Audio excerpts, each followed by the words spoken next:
Buenas noches, amigos y amigas. Bienvenidos a esta nueva edición de Toque Final. Es un compromiso todos los domingos de 11 a 12 por Antena 7 y sus diferentes plataformas, la apuesta a un contenido de calidad.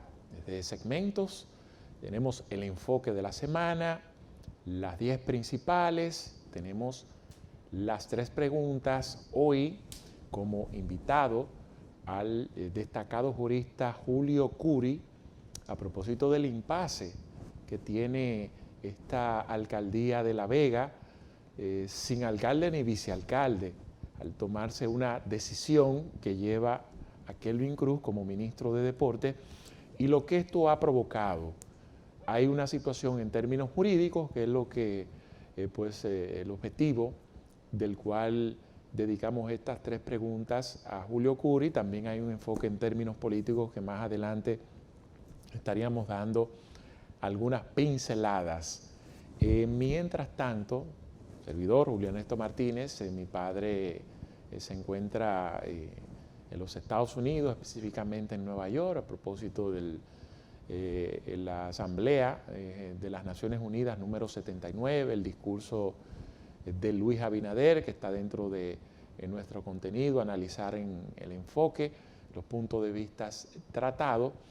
También, como equipo Sol de la Mañana, el doctor Leonel Fernández le concedió una entrevista exclusiva, el cual él le hizo una pregunta que pues, es de interés de muchos jóvenes que siguen la política y sobre todo un liderazgo del nivel del expresidente Fernández, que se formó en lo que se conoce el periodo de la Guerra Fría, y la pregunta estuvo enfocada sobre cuál es su ideología, es decir, cuál es su pensamiento, su forma ideológica de pensamiento en la actualidad. Vamos a ver si la tenemos lista para que ustedes la conozcan. ¿Cómo podemos ubicar hoy al doctor Leonel Fernández?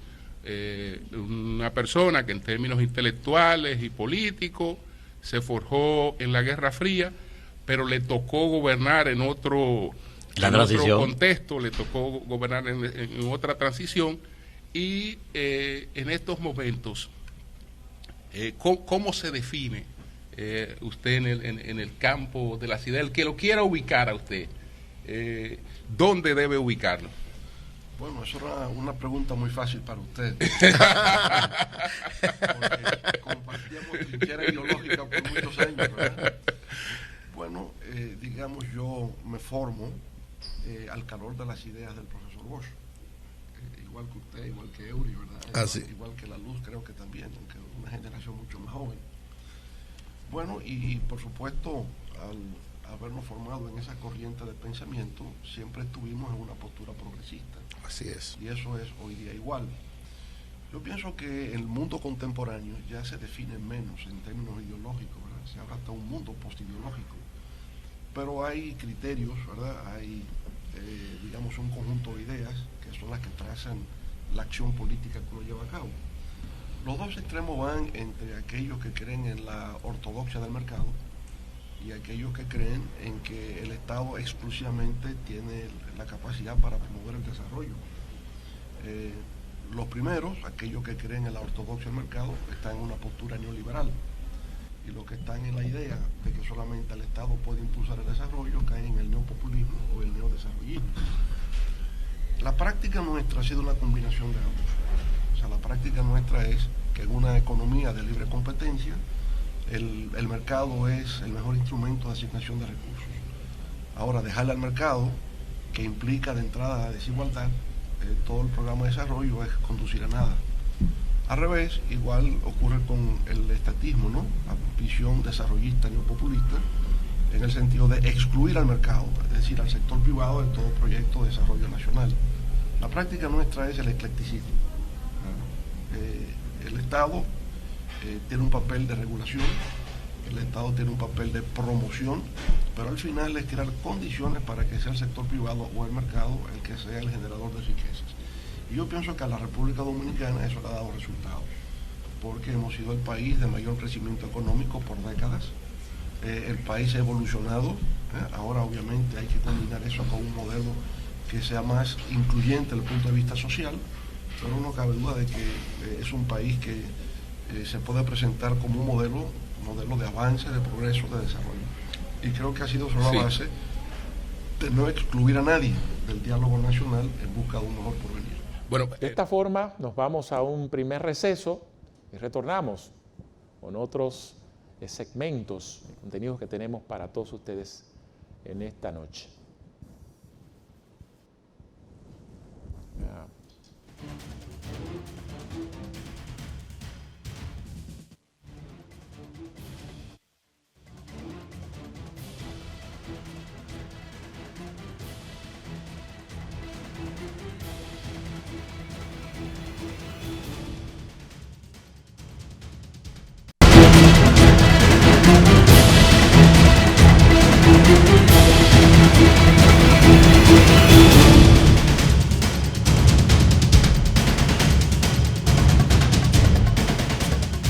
Parte de las propuestas que tenemos esta noche está un resumen que contiene las 10 principales informaciones que generaron opinión, tanto nacionales como internacionales, conocida como las 10 principales. Adelante.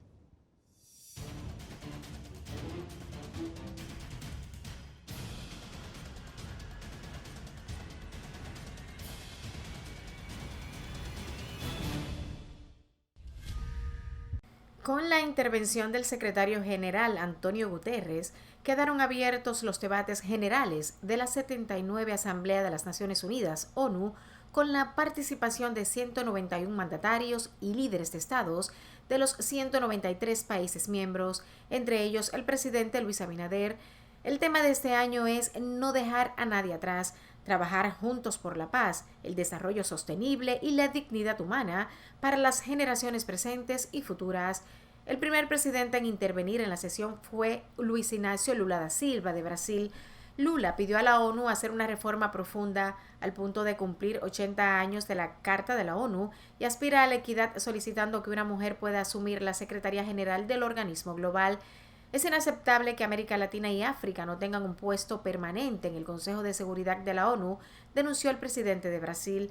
La exclusión de América Latina y África de puestos permanentes en el Consejo de Seguridad es un eco inaceptable de las prácticas de dominación del pasado colonial, denunció Lula. Mientras el presidente de Estados Unidos, Joe Biden, en su discurso de despedida ante Naciones Unidas, meses antes del fin de su mandato, centró su discurso en la necesidad de alcanzar una solución a conflictos internacionales como el de Ucrania y Oriente Medio. También se refirió a las disputadas elecciones presidenciales en Venezuela. Millones emitieron su voto por un cambio que no ha sido reconocido, pero no puede ser negado, reconoció el mandatario estadounidense. En tanto, los mandatarios de Brasil, Lula da Silva, de Colombia, Gustavo Petro, Javier Milei, de Argentina, de El Salvador, Nayib Bukele, Gabriel Boric, de Chile, así como los presidentes de Guatemala y Paraguay, inauguraron para los latinoamericanos el debate en la 79 Asamblea General de las Naciones Unidas con llamados a la paz y condenas al deterioro de la democracia en Venezuela y para abogar por el cese de los conflictos internacionales. El presidente Luis Abinader presentó ante la Asamblea General de la Organización de las Naciones Unidas, ONU, los avances de su gestión en el cumplimiento de los Objetivos de Desarrollo Sostenible, ODS. Como ejemplo, aseguró que la pobreza monetaria se redujo del 25.8% en 2019 al 23% en 2023, a pesar de la pandemia y los efectos de la guerra, y que en el primer semestre del 2024 bajó al 18.9%. Esto significa una disminución de 6.9 puntos porcentuales. Abinader indicó que la República Dominicana ha logrado avances considerables en los ODS de la seguridad alimentaria, sostenibilidad energética, seguridad ciudadana y acción climática, por mencionar algunos ejemplos. A pesar de ser una isla con recursos limitados de tierra cultivable, hemos pasado de un 88.5% de autosuficiencia alimentaria en 2019 a un 90.6% en 2023. Hemos logrado en gran medida la autosuficiencia en este sector, expresó. El jefe de Estado también se atribuyó mejoras en cuanto a la seguridad ciudadana Indicó que en 2022 la tasa de homicidios en nuestro país fue de 13.2 por cada 100.000 habitantes, en 2023 descendió a 11.5 y en lo que va de 2024 se sitúa en 9.9%. En cuanto a la generación, transmisión y distribución de energía asequible y no contaminante, se refirió a que ha comenzado la construcción de proyectos para aportar 2.000 nuevos megavatios de generación térmica, de los cuales ya hay 400 instalados. Para finales de 2027, por primera vez, contaremos con un excedente de generación superior al 15%, lo que garantizará una mayor estabilidad y sostenibilidad y mejores precios del suministro energético. Con relación al tema haitiano, el presidente pidió a la comunidad internacional no permitir que se desplomen los esfuerzos hasta ahora alcanzados para la pacificación en Haití, porque el colapso de ese país sería inminente y sus consecuencias alcanzarían a toda la región. Al pronunciar un discurso ante la Asamblea General de la ONU, consideró como inaceptable que a estas alturas algunos de los países que han tenido incidencia en la situación haitiana o que se han comprometido con su solución no hayan cumplido plenamente con sus promesas. Un fracaso podría implicar la necesidad de nosotros adoptar medidas drásticas para proteger nuestra seguridad nacional, alertó el presidente dominicano. El presidente Luis Abinader presentó los ejes fundamentales de la política exterior de su país al encabezar la semanal con la prensa, como es habitual cada lunes, pero esta vez desde la sede de la ONU. Al destacar los logros de su gobierno en política exterior, el mandatario mencionó la instalación de servicios consulares en varias ciudades de Estados Unidos y más de 400 actividades para promover la cultura, el deporte y la educación de esas personas. El mandatario puntualizó que se brindó información y capacitación técnica y profesional a unos 5.800 dominicanos y 5.700 familias han recibido apoyo. De igual forma, apuntó que República Dominicana cuenta con 52 secciones comerciales en embajadas y consulados con personal capacitado para atraer inversiones y promover exportaciones. Abinader anunció que se abrieron nuevos mercados en Guyana, Vietnam y Arabia Saudita y se han destinado varios millones de dólares en cooperación internacional como fondos no reembolsables para áreas claves como seguridad y respuesta a desastres. Asimismo, el presidente anunció la apertura de nuevos consulados entre el 2025 y el 2028 en ciudades como Santiago de Chile, Buenos Aires, Providence, Rhode Island, Carolina del Norte, Baltimore, Maryland y Connecticut. En cuanto al tema de seguridad, el presidente subrayó que aún persisten desafíos. La República Dominicana ha logrado reducir su tasa de homicidios a 9.9 por cada 100.000 habitantes, posicionándola como la más baja en Centroamérica y el Caribe. El presidente afirmó también que la República Dominicana pasó de tener la tercera canasta básica más cara de la región hace 6 años a exhibir en la actualidad la tercera canasta básica de alimentos más económica de Centroamérica y el Caribe, pese al impacto de la inflación importada. En otro orden, luego de que el movimiento reconocido se manifestara frente al Palacio Nacional exigiendo que se reconozca la nacionalidad a cerca de 200.000 descendientes de haitianos nacidos en República Dominicana, el jefe de Estado dijo que deben esperar que se cumpla la ley y la Constitución. En el marco de la Asamblea General de la ONU, los presidentes de la República Dominicana y Kenia llevaron a cabo una reunión bilateral centrada en la situación de seguridad en Haití. Durante el encuentro, William Ruto, presidente de Kenia, y Luis Abinader intercambiaron información sobre el trabajo de las fuerzas policiales kenianas desplegadas en el país caribeño en búsqueda de preservar la paz de esa nación. Al ser cuestionado sobre los detalles del encuentro, el mandatario señaló que ambos países están en la fase de intercambio de informaciones de seguridad que puedan ser útiles tanto para ellos como para nosotros. El presidente destacó la importancia de este diálogo, señalando que ambas partes compartieron detalles significativos sobre la seguridad en sus respectivos territorios. Hemos intercambiado información clave, especialmente sobre la labor de los policías kenianos en Haití y la situación de la seguridad en la República Dominicana, que es de nuestro principal interés, afirmó Abinader. El ministro de Hacienda, Jochi Vicente, indicó que el presupuesto para 2025 asciende a 1.484.235 millones de pesos, con un déficit de 3.1% del Producto Interno Bruto, PIB. El mismo será presentado ante el Congreso Nacional antes del 1 de octubre, dentro de la fecha límite establecida por ley.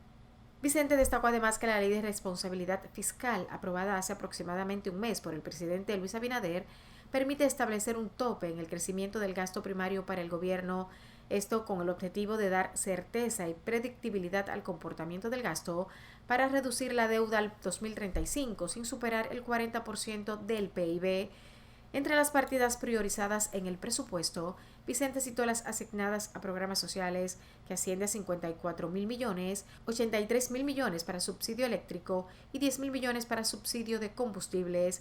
En cuanto a obras de infraestructura, se están priorizando la terminación del monorriel de Santiago con 24.000 millones de pesos y la línea 2C del metro de Santo Domingo con 12.500 millones de pesos.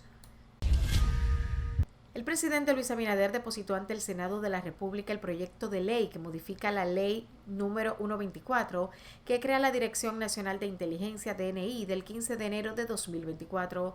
La pieza fue depositada por el consultor jurídico Antoliano Peralta luego de que los integrantes de la mesa de trabajo conformada por representantes del gobierno y sectores de la sociedad civil organizada llegaran a un consenso respecto a las modificaciones.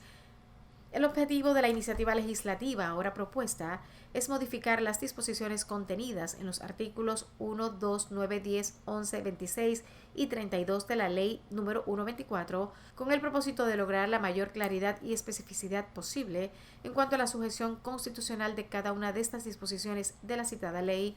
Dentro de los aspectos más relevantes que este proyecto busca modificar, se encuentra la propuesta de fusión de los artículos 1 y 2 de la Ley número 124 para definir en el nuevo artículo 2 términos clave como inteligencia, inteligencia estratégica, militar y delictiva, fuentes abiertas y fuentes cerradas, entre otros. Además, se pretende modificar el numeral 16 del artículo 9 para asegurar la coordinación entre la Dirección Nacional de Inteligencia DNI y el Instituto Dominicano de las Telecomunicaciones Intotel en la protección de la privacidad de los usuarios, indicó el referido comunicado. El expresidente Leonel Fernández informó de la creación de un gobierno de la sombra para atacar al presidente Luis Abinader, a quien le lanzó duras críticas. Desde Nueva York, Estados Unidos, el 3 veces expresidente dijo que la segunda gestión del presidente Abinader ha empezado de mala forma y no acierta en nada. Nos vamos preparando para tener un gobierno de la sombra en educación, en salud, en cada ámbito. Ahí estaremos denunciando los males de este gobierno que ha iniciado su segundo mandato de mala forma, dijo Fernández, líder de la Fuerza del Pueblo, el partido que fundó y lidera. El líder opositor graficó los desaciertos del gobierno, poniendo como ejemplo la propuesta de reforma constitucional a la que calificó de innecesaria y como una maniobra sin respaldo ciudadano. Sobre el gobierno de la sombra, Fernández explicó que se conformará por un equipo de expertos y líderes que trabajará desde la oposición para evaluar las políticas del gobierno y proponer alternativas. Según el exmandatario, esta iniciativa es vital para la democracia porque garantiza una fiscalización continua de la gestión gubernamental y ofrece soluciones a los problemas que afronta el país frente a lo que considera improvisaciones del gobierno de Luis Abinader. La designación de Kelvin Cruz como ministro de Deportes el pasado 16 de agosto provocó un avispero que aparentemente no se dimensionó antes de hacer el nombramiento. El municipio de La Vega lleva más de un mes sin autoridades locales, luego de la renuncia del alcalde y de la vicealcaldesa Amparo Custodio. En tanto, la solución al vacío de poder que plantea el Partido Revolucionario Moderno, PRM, ha generado un debate jurídico y un efecto político que impacta la voluntad popular expresada en las urnas en las elecciones municipales del 18 de febrero. La solución que ha planteado la dirección ejecutiva del PRM para sustituir a Cruz es designar al diputado Agustín Burgos, lo que implicaría que un tercer funcionario electo por el voto popular dejara el puesto luego de ganarlo. La situación ha generado disgustos a lo interno del PRM y con sus aliados del Frente Amplio, mientras que la oposición ha acusado al partido de gobierno de violar la ley y exige nuevas elecciones para sustituir a las autoridades renunciantes. De su lado, el Partido de la Liberación Dominicana advirtió que si el PRM designa a los sustitutos como ha planteado, someterá un recurso para anular la decisión ante el Tribunal Constitucional. En opinión del abogado Julio Curi, existe un vacío normativo, porque si bien es verdad que el artículo 64 de la Ley número 16607, que es un texto preconstitucional, remitía a la Carta Magna de 1966, que en su artículo 5511 facultaba al presidente de la República a designar a los sustitutos, no menos cierto es que la Constitución del 2010 le amputó esa competencia. Curi declaró que esa supresión en la Constitución del 2010 responde a los principios democrático y de autonomía municipal. Dijo que los alcaldes y vicealcaldes no son funcionarios de designación ni de selección, sino de elección popular, por lo que el presidente de la República no puede, en un Estado constitucional, arrogarse el derecho de la ciudadanía de manifestar su voluntad. En tanto, Servio Tulio Castaños Guzmán, vicepresidente ejecutivo de la Fundación Institucionalidad y Justicia, FINJUS, consideró que ante la ausencia de un procedimiento claro para la designación del alcalde de La Vega, se hace necesario convocar a elecciones extraordinarias en esa demarcación territorial. La Fiscalía de Santiago presentó acusación formal contra 21 personas y 2 empresas por su presunta participación en una alegada red de cibercrimen que estafó a cientos de envejecientes en los Estados Unidos, robándoles millones de dólares a través de fraudes electrónicos. Esta operación es parte de la investigación conocida como Discovery 2.0. El documento de la acusación, de 950 páginas, incluye más de 450 pruebas y fue entregado a la Secretaría General de la Jurisdicción Penal. La investigación fue coordinada entre la Fiscalía de Santiago y organismos internacionales como la Policía de Nueva York y la Oficina de Investigaciones de Seguridad Nacional de los Estados Unidos. A los finalmente incluidos en el expediente se les atribuyó operar desde centros de llamadas clandestinos y enfrentan cargos de estafa, usurpación de identidad y lavado de activos. Entre los implicados, 6 permanecen bajo prisión preventiva y son Miguel Ángel Camilo Pérez, Eric Ángel Peña Núñez, Juan Armando Vázquez, Freddy Hurtarte, Jailer Andrés Olivares y Kelvin Antonio Carmona Sánchez. Las autoridades estadounidenses también están procesando la extradición de otros 5 imputados, quienes serán juzgados por los mismos delitos en Estados Unidos. Además de las condenas, la Fiscalía solicitó el decomiso de bienes, incluidos vehículos y propiedades obtenidos a través de las estafas. Finalmente, el bachatero dominicano Frank Reyes, conocido como el Príncipe de la Bachata, tomó la decisión de trasladarse a Miami, Florida, junto a su esposa y sus 3 hijos menores de edad. El cantante explicó que el motivo de su mudanza fue la creciente inseguridad en la República Dominicana, que lo llevó a temer por la seguridad de su familia.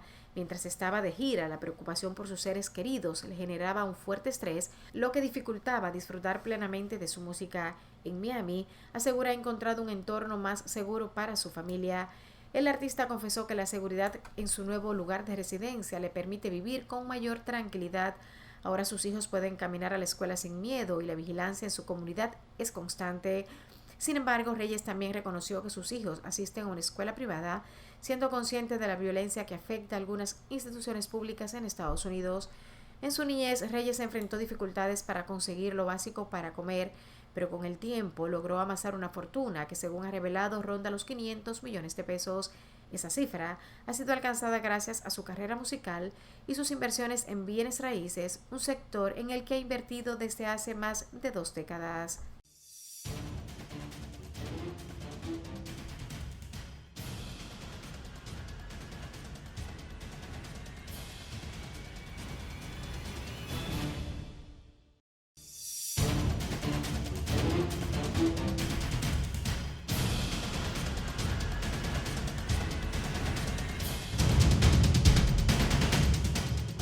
Por cuarta vez el presidente Luis Abinader se dirige hacia el discurso número 79 de las Naciones Unidas, en donde unos 23 minutos hizo un resumen sobre su gestión y algunos objetivos del gobierno que encabeza, ofreciendo algunas estadísticas. Dentro de las más controversiales estuvo que para el 2027 la República Dominicana tendría un exceso de generación. Tocó algunos tópicos como el caso de la situación de Venezuela y ni hablar del tema haitiano, el llamado enérgico que hizo a la comunidad internacional sobre un posible colapso de Haití y cuáles medidas estarían tomando el gobierno central en caso de ser necesario. Vamos a escuchar una parte de este discurso para luego entonces bajar con el enfoque sobre ese tema. Que en el caso de República Dominicana hemos logrado avances considerables en los ODS, en la reducción de la pobreza, en la seguridad alimentaria, la sostenibilidad energética, seguridad ciudadana y acción climática, por mencionar algunos ejemplos. A título de ejemplo, la pobreza monetaria se redujo del 25.8% en el 2019 al 23% en el 2023, a pesar de la pandemia y los efectos de la guerra. Y en el primer semestre de este año bajó al 18.9%, el nivel más bajo en nuestra historia. En estos 4 años de gestión, hemos más que duplicado el gasto destinado en la protección social. Nuestra política agrícola ha sido clave para garantizar la seguridad alimentaria y mantener la rentabilidad de los productores dominicanos. A pesar de ser una isla con recursos limitados de tierra cultivable, hemos pasado de un 88.5% de autosuficiencia alimentaria en 2019 a un 90.6% en el 2023. Hemos logrado en gran medida la autosuficiencia de este sector. En cuanto a la generación, transmisión y contaminantes, hemos logrado avances significativos, así como importantes mejoras en las regulaciones eléctricas. Iniciamos la construcción de 2.000 nuevos megavatios de generación térmica, de las cuales ya hay 400 megavatios instalados, y contratamos 1.674 megavatios de energía renovable, con 647 megavatios ya en operación y 1.030 megavatios en construcción. Para finales del 2027, por primera vez contaremos con un excedente de generación superior al 15%, lo que garantizará una mayor estabilidad y sostenibilidad y mejores precios del suministro energético. La seguridad ciudadana también ha experimentado una mejora notable. En 2022, la tasa de homicidios en nuestro país fue de 13.2 por cada 100.000 habitantes. En 2023 descendió a 11.5 y en lo que va de 2024 se sitúa en 9.9. Este índice está por debajo del promedio de América Latina y el Caribe, que según los datos de la ONU es de 17.2. Mantenemos un firme compromiso de enfrentar la triple crisis planetaria: cambio climático, pérdida de biodiversidad y contaminación, jugando un papel fundamental en la creación del Fondo para Daños y Pérdidas y alcanzando la meta del 30x30 en la protección de nuestro territorio marítimo. El Estado dominicano ha asumido una alta responsabilidad ante la crisis haitiana, que va mucho más allá de lo que le corresponde, proporcionando servicios esenciales a una gran población proveniente del país vecino. En el 2023, las atenciones médicas a inmigrantes haitianos generales representaron el 12% del total de los servicios prestados a través de nuestro sistema de salud pública. Además, actualmente hay cerca de 200.000 menores extranjeros en el sistema educativo público dominicano, de los cuales se estima que más de 147.000 son de origen haitiano. Estos datos reflejan la gran carga económica y sentido humanitario de República Dominicana, pero solos no podemos más. Después de un largo batallar por la aprobación de varias resoluciones en el Consejo de Seguridad, finalmente se empezó a vislumbrar un camino hacia la estabilidad con la creación del Consejo Presidencial de Transición y la llegada de la misión multinacional de apoyo a la seguridad en Haití. Aprovechamos la ocasión para agradecer a Kenia y al presidente Ruto, que ha cargado con la mayor parte de los efectivos que apoyan a la Policía Nacional Haitiana, y a Estados Unidos, país que ha asumido la mayor carga financiera y logística. También a Jamaica, Bahamas y El Salvador, que ya han enviado sus aportes. Asimismo, a CARICOM, por sus esfuerzos en favor del diálogo y la concertación en Haití. Pero hasta ahora, solo se han desplegado 400 efectivos de la MSS, de un mínimo de 2.000 requeridos para que la fuerza sea efectiva. Sin embargo, hoy día no se han depositado en el Fondo Fiduciario para Haití los recursos requeridos para lograr el despliegue pleno de la fuerza y alcanzar los objetivos de pacificación y respaldo a la eventual celebración de elecciones libres, justas y transparentes. Señores, hemos llegado a este punto con grandes sacrificios, pero a prácticamente un año de la celebración de las elecciones en Haití, aún no están dadas las condiciones para ello. No podemos permitir que los esfuerzos hasta aquí alcanzados se desplomen, pues de lo contrario, el colapso de Haití será inminente y sus consecuencias alcanzarán a toda la región.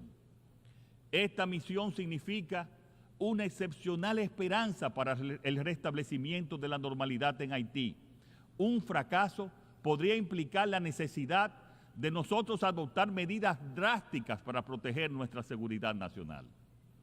Es inaceptable que a estas alturas algunos de los países que han tenido incidencia en la situación haitiana o que se han comprometido con su solución no hayan cumplido plenamente con sus promesas. Mientras la seguridad nacional de mi país esté implicada, no cesaré de reclamar por la estabilidad de Haití. Bueno, escuchando al presidente Luis Abinader y sobre todo reiterando, haciendo un llamado a la comunidad internacional que auxilie, que vaya en ayuda de Haití y lo que eso implica en términos de carga hacia la República Dominicana, me hizo recordar aquello expresado por Simón Bolívar en el momento en que pues vio frustrado su deseo de unir a lo que se conocía como la Gran Colombia. Él expresó: he arado en el mar y he sembrado en el viento. De nada ha valido los discursos enérgicos de nuestros presidentes en escenarios internacionales para que la comunidad internacional se pueda pues finalmente poner las pilas e ir en auxilio a Haití. De hecho, una de las cosas planteadas por Abinader fue que el 12% del presupuesto de salud y 147,000 niños haitianos se encuentran en nuestras aulas. Son, digamos, informaciones que más que halagar, irritan a una buena parte de los dominicanos, no por nuestra condición solidaria ni humana en contra de los haitianos, sino porque sabemos que somos un país que tiene muchísimas precariedades y en la medida en que se toma en cuenta un extranjero, entonces es un espacio que se le quita a un dominicano. Entonces eso siempre va a generar ciertas situaciones. Y además que de nada vale tú plantearle a una comunidad internacional que está asumiendo una carga que ya no puede más, porque ellos lo que han hecho es dar la espalda a Haití y a los pedidos y los reclamos de la República Dominicana en pedir ayuda. Ellos al parecer ven eso como, bueno, la República Dominicana, por más que se queje, ellos están asumiendo una buena parte de esa carga. Nosotros no tenemos compromiso con Haití, más allá del discurso y de las buenas intenciones. Entonces, yo soy de los que entiendo que debemos aprender la lección y ya los próximos discursos de mandatarios deben ir más enfocados hacia los intereses de la República Dominicana que peticiones de ayuda a Haití. Primero, no es una ayuda que ellos la están pidiendo, ni la va a agradecer, y de nada ha valido también los gritos hacia la comunidad internacional, tampoco la solidaridad extrema que ha tenido la República Dominicana, porque al final eso no ha dado ningún tipo de resultados. Yo diría que ya lo ideal es empezar a tomar medidas drásticas, pero esa drasticidad tiene que partir de los propios derechos y las leyes establecidas que ya tiene la República Dominicana. ¿Y cómo es posible que en materia de salud se vayan a destinar entre 10 y 15 mil millones de pesos en parturientas haitianas? Esto tiene que tener un freno.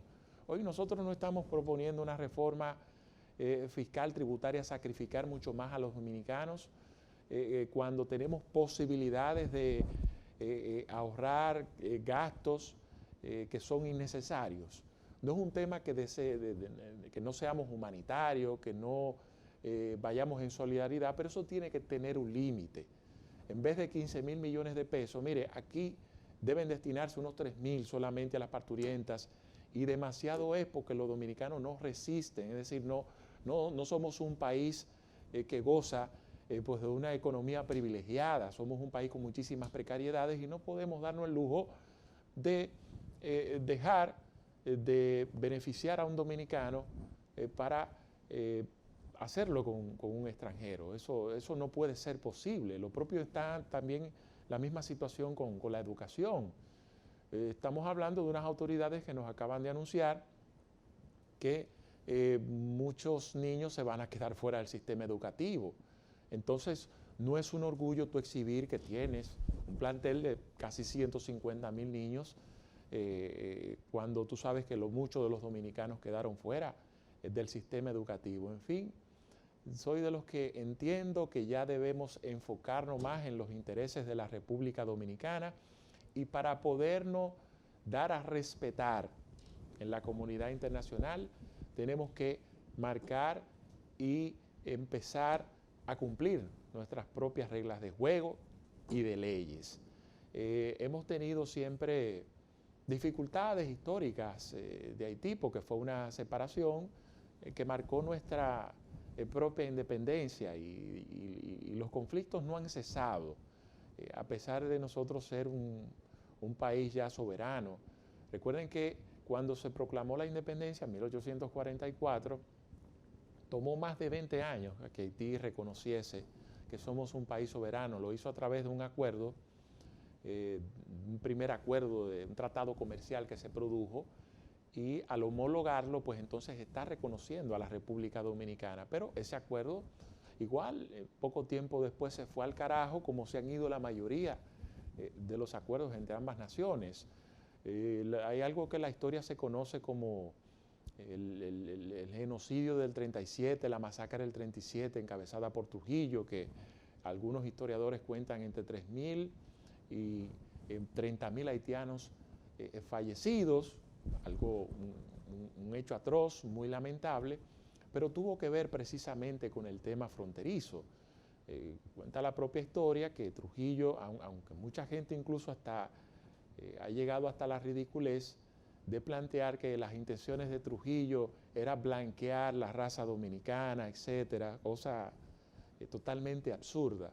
Hubo una situación en la cual se llegó a un acuerdo con los haitianos, con el gobierno, para los límites fronterizos, incluso se le dio terreno, se le dio recursos, se le dio un tiempo establecido para que pudieran cumplir, y al final nada de eso fuera garantizado, y lamentablemente, como estábamos bajo un régimen dictatorial, eso se hizo sobre la base de la fuerza. La República Dominicana hoy, como vivimos en una democracia, tiene otros mecanismos de ejercer presión, y es a través de las leyes, a través de los acuerdos establecidos, porque de no hacerlo podría ocurrir que nos impongan, como siempre, otro plan de regularización o que partan de nuestras debilidades para que la comunidad internacional termine doblándonos el pulso. Y de nada vale gritar, reclamar por Haití. Lo que hay que hacer es defender los intereses de la República Dominicana en todos los escenarios internacionales, porque ya no podemos más con esa carga, no podemos más con esta situación. Se nos está saliendo de las manos.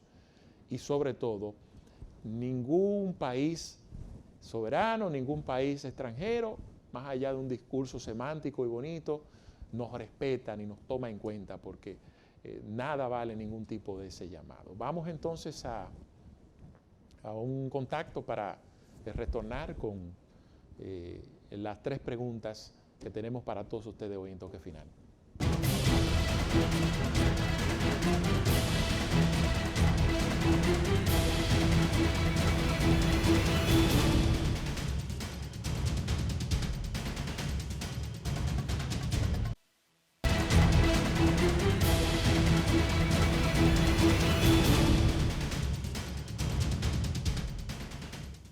Bueno, nombrar como ministro a un alcalde electo que tenga que renunciar, seguido de la vicealcaldesa, ha generado un vacío en términos jurídicos que hoy pues precisamente dedicamos las 3 preguntas a consultar al jurista Julio Curi. Esto a su vez ha desatado un problema político, no solo por los liderazgos internos que quieren asumir esa alcaldía.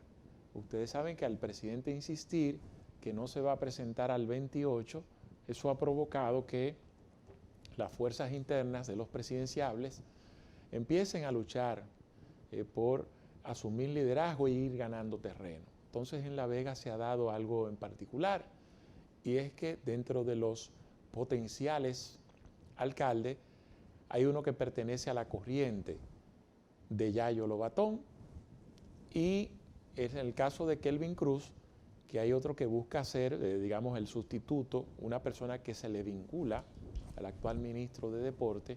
Este está más cercano a David Collado, entonces es normal ustedes ver que todo se refleja en pujas internas. El PRM está en una lucha que, aunque se quiera disimular, los presidenciables están tratando de ganar liderazgo en lo interno de esa organización política y dependerá entonces de una solución en términos políticos, el cual se entiende que debe ser el presidente de la República quien tiene la facultad para eso. Pero vamos a escuchar qué nos dice Julio Curi.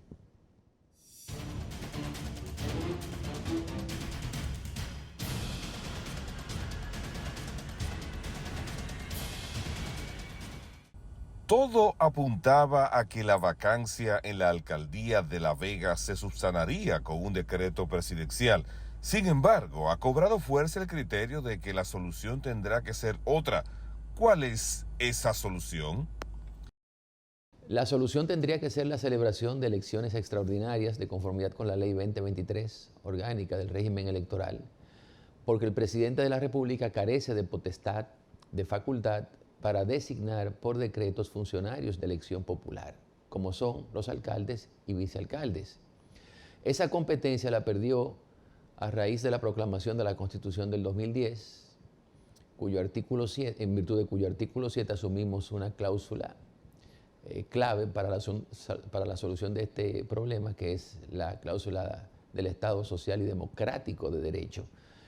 En virtud de la Constitución anterior, o lo que es igual, de la Constitución de 1966, esa atribución se la reconocía, la de llenar las vacancias en los cargos municipales, al presidente de la República, así como también llenar las vacantes de los jueces de la Suprema Corte de Justicia y de los demás tribunales del orden judicial, de las vacantes de los miembros de la Junta Central Electoral, en fin, de las vacantes de los miembros de la Cámara de Cuentas. Pero a partir, insisto, de la Constitución del 2010, ya no la tiene consigo. Entonces, el vacío normativo que existe no se puede llenar recurriendo a la Ley 17607 del Distrito Nacional y los municipios, que lo que hace es remitir la solución a la Constitución.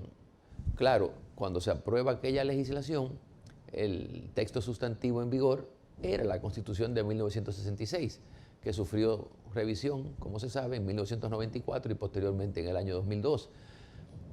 Porque este último texto, reitero, le reconocía al presidente la atribución que hoy no tiene consigo, de la que hoy no dispone. Y por tanto, se tiene que devolver al pueblo lo que es una facultad del pueblo, elegir a los municipios de La Vega, a los ciudadanos del municipio de La Vega, a sus autoridades ejecutivas del ayuntamiento de esa demarcación. La Junta Central Electoral concluye su periodo en el mes de noviembre. En caso de que le competiese a la Junta Central Electoral convocar a nuevas elecciones municipales en La Vega, tendrá que aguardarse por la escogencia y juramentación del nuevo arbitraje electoral. Bueno, la Junta Central Electoral es un órgano extrapoder que, independientemente de quienes conformen su pleno, tiene la atribución reconocida en virtud de la Ley 2023. Sea quienes sean los que en su momento tutelen ese órgano extrapoder, tendrán que cumplir con su responsabilidad de convocar elecciones extraordinarias en el municipio de La Vega para elegir al alcalde y vicealcalde. ¿Qué instancia debe empoderar a la Junta Central Electoral para la convocatoria de esas nuevas elecciones? ¿Qué pasaría si el presidente optara por hacer la designación por decreto? Lo puede hacer de oficio la propia Junta Central Electoral ante la orfandad ejecutiva de la alcaldía, del ayuntamiento de La Vega. Pero también puede ser en respuesta a una solicitud que le formule el Consejo de Regidores, o lo que antes se conocía como la Sala Capitular, o del mismísimo presidente de la República. No hay una fórmula sacramental para que ante esta circunstancia extraordinaria lo que pudiéramos definir como un caso fortuito, porque nadie preveía la dimisión tanto del alcalde como de la vicealcaldesa del municipio de La Vega, para convocar y hacer la proclama de las elecciones extraordinarias.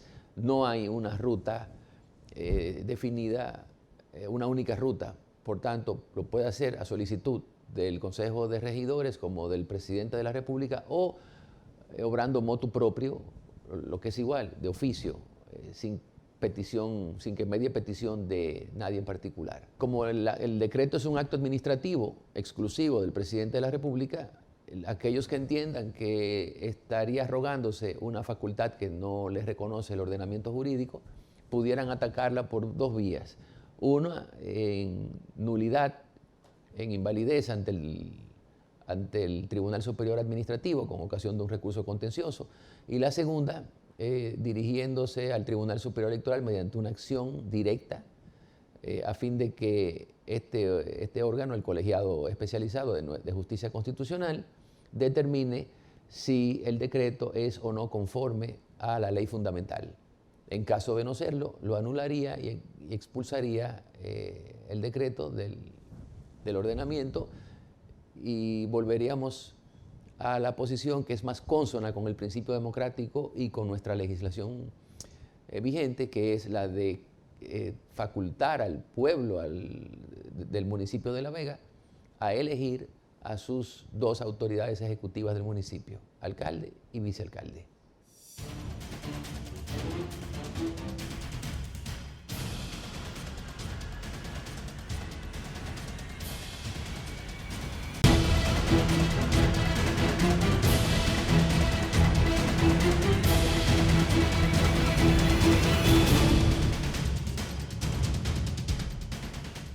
Bueno, Román Jaques, actual presidente de la Junta, presentó su inscripción y busca la repostulación como presidente del Pleno de la actual Junta Central Electoral. Lo propio han hecho los demás miembros y no ha de sorprender que el Senado, quien tiene la facultad, ratifique a esta Junta Central Electoral que se ha ganado la confianza de la sociedad dominicana, que pudo organizar unas elecciones limpias y con resultados a tiempo. Pues eso entonces ha llevado a la clase política, a los diferentes sectores, a pues respaldar que esta Junta pueda administrar las próximas elecciones del año 2028 en medio de una controversia sobre la posibilidad o no de unificar las elecciones bajo los alegatos que representaría un ahorro económico. Y si vamos a descifrar las observaciones que hizo la Junta a esa comisión bicameral, lo más saludable es que las elecciones se queden igual o que se puedan separar a 2 años, pero la unificación en función de los objetivos que se plantea esa reforma, de ahorrar un dinero, en el costo de 2 elecciones, etcétera, nada de eso vale porque dentro de las propuestas, si vamos a unificar las boletas, tenemos que aumentar el número de colegios electorales, el número de personal y todo lo que está planteado como un ahorro se cae de la mata y sobre todo que el espíritu de la mayoría de los países es separar las elecciones para evitar el arrastre de un liderazgo único. Y en ese caso habrá que ver ya cuál sería la decisión final en términos políticos, pero de ser así, tomo como ejemplo lo planteado por Eddie Olivares, quien es vicepresidente del PRM, de unificar las elecciones, nos uniríamos a Honduras como los únicos países del continente en tener esa modalidad de elección. Ni siquiera lo han hecho los Estados Unidos ni democracias importantes de Europa. Y todo tiene un significado. Habría que preguntarse entonces, de ser así, ¿el mundo está equivocado o solo lo estaríamos, o solo tendríamos la razón Honduras y la República Dominicana? Hubo digamos, un acontecimiento que partió de la semanal, no la que se produjo en Nueva York con el presidente de la República, que se trató de un espaldarazo al ministro de Educación, defendiendo su gestión, y luego entonces un decreto que designaba a la vicepresidenta como la jefa del Gabinete de Educación. Todo eso es a pesar de las grandes críticas de los diferentes sectores, entendiendo que no ha dado los resultados esperados de la gestión. Hay una teoría que se conoce como la circular de los procesos, viene de Platón, asumida por Polibio, que dice que las formas del Estado se parecen mucho al comportamiento del ser humano, que nace, se desarrolla y muere. Asimismo, los estados lo hacen con los procesos de la monarquía hacia la democracia. Cuando se produce ese exceso de libertades, luego entonces viene la fuerza y se mantiene todo dentro de un círculo. En el caso de la República Dominicana quizás no ha cambiado de forma, pero por lo menos tenemos un sistema que tiene un estilo distinto. Y uno de ellos es que luego de tantos años de un PLD en el poder se creó una nueva clase política, pero también económica. Entonces ya no se dependía directamente del empresario tradicional para lograr algunos apoyos. Entonces ahora con este nuevo cambio que encabeza Luis Abinader, ese sector, esa clase empresarial decidió no solo ser parte desde fuera en apoyo a los políticos, sino entrar de manera directa al Estado. Entonces, eso, digamos que ha provocado un cambio, el cual ellos tienen su modalidad, es decir, tienen su propio estilo en términos de intereses. Ustedes ven que los empresarios, y sobre todo la visión de Luis, está más enfocada en los fideicomisos, en las alianzas público-privadas, que no es más que lograr, aunque el Estado sea dueño de, aunque sea parte, que no tiene esa capacidad de administrar las cosas públicas y que para poder gestionarla tiene que estar en manos privadas. Fíjense incluso lo que ahora acaba de pasar con las sedes, que después de un fracaso en términos de pérdidas, supuestamente por la politización, entonces ahora deciden ponerla en manos privadas para retornar los indicadores de las sedes en términos de pérdida a como ellos lo encontraron. Y lo propio pasa con el caso del ministro de Educación. No es un maestro de escuela pública de tradición, no es un político tampoco de carrera, no es un PRMista auténtico, y uno no le puede negar, digamos, a una figura de su naturaleza que vele por sus intereses. No creo que él esté detrás de ese ministerio buscando un peso, hacerse más rico de lo que es, pero difícilmente, estando ahí, no ale para sus propios intereses. Entonces, es de las cosas que mucha gente le critica, pero tenemos que acostumbrarnos también a que si decidimos reivindicar este gobierno en las pasadas elecciones, tenemos que traer consigo la visión que ellos quieren plasmar, y muchas de ellas están relacionadas con ese tema, de las luchas que están asociadas a los intereses económicos, y como él es parte del sector educativo privado, de las universidades, es difícil que usted no vea que él vele por sus intereses, a pesar de las críticas que le hacen. Soy de los que entiendo que digamos, hay grandes desafíos, no ha puesto los números esperados, pero en ese sentido ha gozado de un respaldo tanto del presidente de la República como del gobierno. Hemos llegado al final de la entrega de hoy por Toque Final, siempre agradecidos por la amabilidad de su sintonía, que tengan un feliz descanso y nos vemos en una próxima entrega. Eso sería el domingo de 11 a 12 por Antena 7. Bye bye.